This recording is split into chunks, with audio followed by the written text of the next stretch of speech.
It's the USF coming back at you like I never left.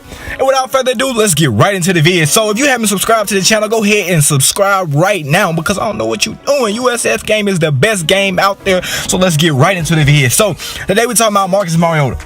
And I'm tired of all the talk. I'm tired of it. I'm fed up with it. With all the talk saying Blake Bortles is better and Deshaun Watson is better than Marcus Mariota. Okay, I'm tired of it. Okay, you put Blake Bortles in an offense, a prehistoric offense you ain't never seen before.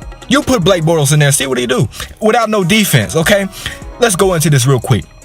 Blake Bortles played under a great defense. All right, he had his best statistical year, and they go 10-6, and most of those games that they lost was because of him. Okay, let's not forget that. And Marcus Mariota goes 9-7, a game off of 10-6, because he doesn't have a good coaching staff, a good offensive coordinator, and on top of that, he doesn't have an elite defense to play behind as Blake Bortles does. And it's his worst statistical year, and they go to the playoffs and win a playoff game. And he don't have everything that everybody else has in the league. Everybody else has all these top line receivers and whatnot. Great defenses and whatnot, great offensive coordinators. Mariota don't have that. Mariota was out there coaching the team by himself. He was out there constructing plays by himself in that wild card game. Little do y'all non-ordinary Titans fans know that in the second half of that Kansas City game, guess who caught all the plays? Marcus Mariota.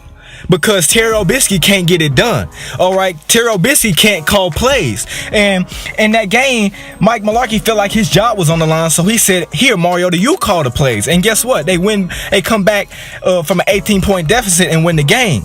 I mean, I don't see other quarterbacks doing that, winning playoff games at that. Where you at, Matt Stafford? Huh? I mean, where you at, Dak Prescott? Where you at? See, Marcus Mariota won a playoff game, went to New England. And in that game, they said, Mike Mularkey, your job is safe. So they say that, and they go to New England. And Mike Mularkey has to play a game. He said, well, since my job is safe, let me go ahead and let my offensive coordinator call plays this game.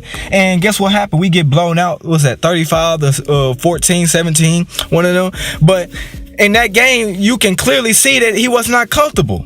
And when Mariota does Mariota things, we are a better team than we are. We put up a good fight against the LA Rams simply because Mariota in that game, he was constructing plays from the offensive line. For under center, he was constructing plays, and this man was getting them done. It was big plays after big plays, and it wasn't just him picking apart defense. It was him just being him.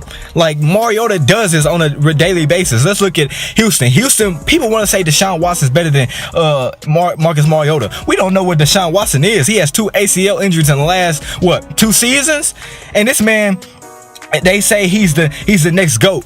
This man, he could end up being like RG3. He could end up being like the Michael Vicks, who have had good games, but ended up not failing of being great. I mean, Michael Vick, he was great, but RG3 failing of being great, who people thought they were going to be. In that game at Houston, we saw Mariota. He scored basically all the touchdowns by his will. And when he went out, it was just crazy to see Matt Castle, and that offense is terrible with Matt Castle. When you look at that Week 5 Miami game, Matt Castle in that, you don't even want to watch that game. That game was so terrible. And the game was closer with Marcus Mariota in the game. So I figured if he was in that game would not be 51-17 where Matt Castle threw 2 interceptions. He comes in, throws them right back to back, I think.